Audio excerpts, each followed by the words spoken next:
Yo, what's up guys, it's EG. Today I want to talk about 5 habits that will bring you to Ayanokoji's level or even surpass his level for the 0.01% of you out there. Because I haven't told you guys yet, but in a future video I'll tell you guys how to even surpass Ayanokoji, because he does have flaws, he's not perfect. So let's get right into the video. To begin, I just want to clearly state, all 5 of these habits can be done today and start being applied today. And they're all practical, and they're not just some vague bullshit. So I clearly advise you guys to watch till the end. And let's start with number 1. Instead of listening to music, instead of listening to whatever you listen to, listen to audiobooks. And let me explain. I believe majority of the people watching this video right now are listening to music, and it's gonna be hard to quit music because it stimulates serotonin, dopamine, etc. But think about it. The average person is said to listen to music for 961 hours per year. And then divide that by 12, that's 80 hours per month. And then how long is the average audiobook? It's about 11 hours, but honestly most audiobooks I listen to is 2 to 5 hours. So approximately, if you're listening to, let's say, audiobooks that are 11 hours long, you can finish 7 audiobooks per month. That's like a plethora of knowledge just added to your brain. And now when you go attack life, go into adversity situations that you don't know what to do, that plethora of knowledge is gonna be just so helpful. And also that will just increase your creativity. Pretty much everything in your life will just be enhanced just by switching music to audiobooks. And honestly, that's when I became the most smartest, is when I started listening to tens of audiobooks per month, which allowed me to become way smarter than the average person, which then allowed me to create these videos. And if you don't listen to music, start listening to music in audiobook form. You don't need to, there's so many situations where you could just listen to audiobooks. When you're in the gym hitting a heavy set, I'm the type of person to listen to an audiobook during that. You don't need to, but when you're driving, you're walking, when you're coming back from school, there's so many situations where you can just plug in headphones and just listen to an audiobook, and then constantly receive information which you can then take action upon. And then you also might be thinking, but EG, how am I gonna retain all this information? Well, let me tell you a secret of mine.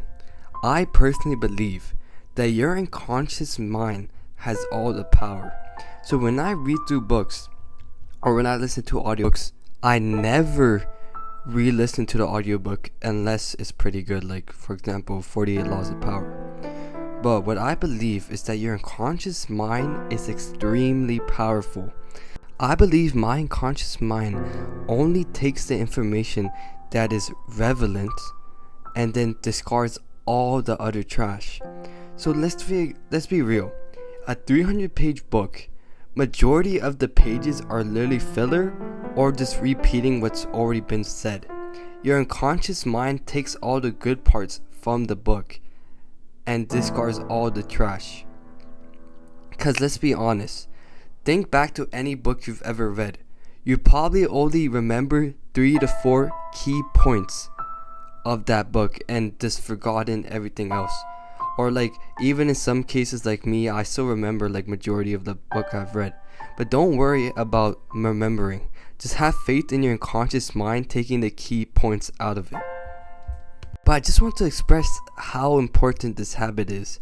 Because let's just say you replace music with audiobooks. That's 961 hours now. Instead of music, it's audiobooks. I don't even need to explain to you how much more smarter you're going to be. You already know the answer.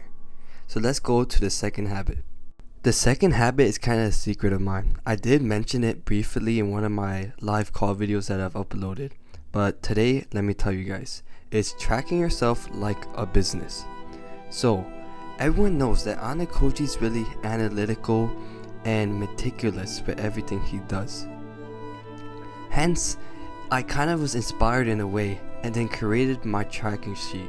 So on Google Sheets, I've made a section for each of the following: sleep, amount nutted, when I woke up, when I went to sleep, my bank balance, my weight, the body parts I've trained, my screen time, if I've meditated or visualized, and the date. And you can go on and add more and more and more. What this does, it allows you to see the pattern and trends. It allows you to track yourself on like a long period of time until forever. This allows you to see patterns and trends in your life and see how it correlates with your results. It allows you to see, okay, on Saturday, January 27th, I got approximately 10 hours to sleep, and that's when I performed the best, so hence I should always get 10 hours to sleep. Or maybe one day you got 5 hours to sleep, but you had the best performance. Like things like that. There's trends. It's basically like tracking weight for example, bench press. If you want to get a 225 bench press, you need to track the weight, sets, and reps you do every week. And without that, you don't know whether you should hire the weight, hire the sets, or hire the reps. You need to see yourself as a business. You need to see yourself as a game. And doing this will allow you to just create systems to optimize your life. So for example, say you get really meticulous and start tracking, okay, I nutted around 9:30 p.m. for the past 5 days. What would a genius do? It's super easy. Okay, at 9 o'clock sharp, put my phone in my parents' room. Like, you can just create systems based off data. It's like when you have a sheet of data of your own life, all your problems are going to be so apparent, hence allowing you to destroy them pretty easily. And the template for the exact sheet to set it up, etc., will be in the description below. So now let's move on to the third habit. Be like water. What do I mean by this? A lot of you guys might be thinking, damn EG, you're on a hot streak. Now you're gonna say some vague mindset stuff that I'm gonna forget tomorrow. Fret not, because this is actually going to be the most applicable. If you watch the anime, something you just find out is on like a really molecular level, and basically I just jumped to my own conclusion that Ayanokoji lives like he doesn't exist. His dorm room is still the same way it was given to him 1 year after he started living in it. Every day it's spotless, like the purpose of it being spotless is to make it seem like no one has ever lived in it. He goes through his day-to-day life fully detached from everything, hence allowing him to attach to anything. But how can this be applicable to our own lives? Well, let's begin with embracing minimalism. Simplify your life by decluttering your physical space, digital space, and mental space. Detach yourself from material possessions that don't add value to your life and focus on what truly matters, achieving your goals.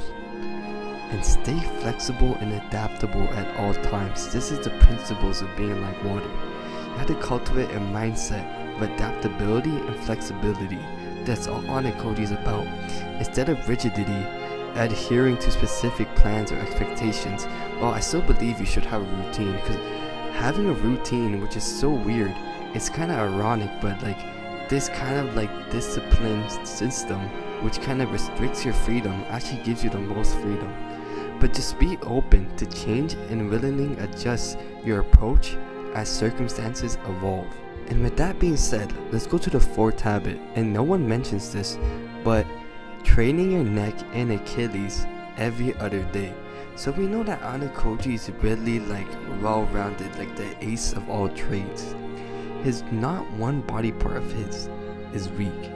But let's think about body parts, and I find body parts which are extremely important, but also extremely neglected, are your neck and Achilles. So let's begin with your neck. Why do you need a strong neck?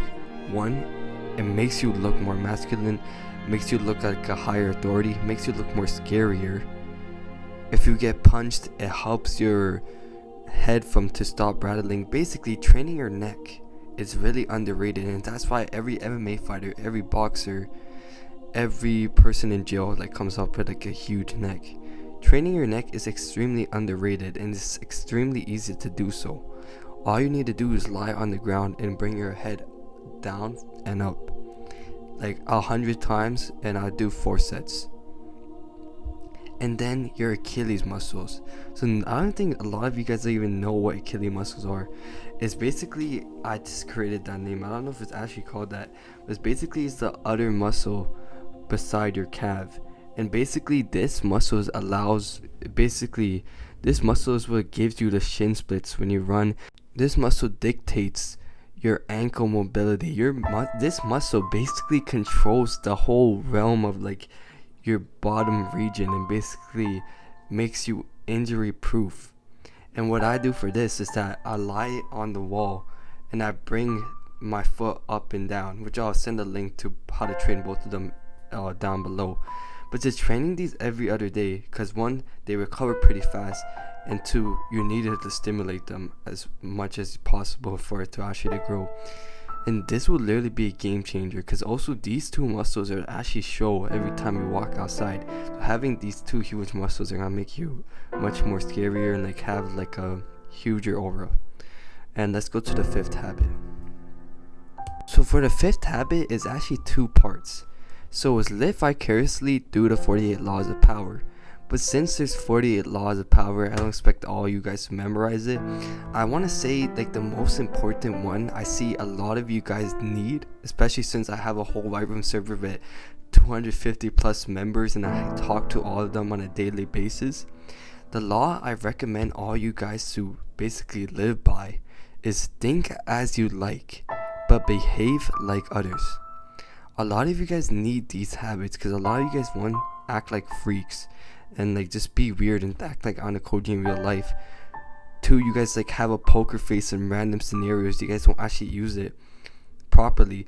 And the funny thing is that having a poker face or having a con face, etc., is basically this law and what Ayanokoji does majority of the time, which is thinking as he likes but behaving like others. And that's basically, I just want you guys to just sit with that. And also, if you truly want to become like genius level, Ayanokoji basically just is like a living example of the 48 laws of power. He pretty much uses all of them throughout the entire series. And I just want to end it like that. And if you guys didn't notice, like this entire video was just done like raw. Like there was no script for this video. I just wrote 5 habits down and tried to explain it as best as I could.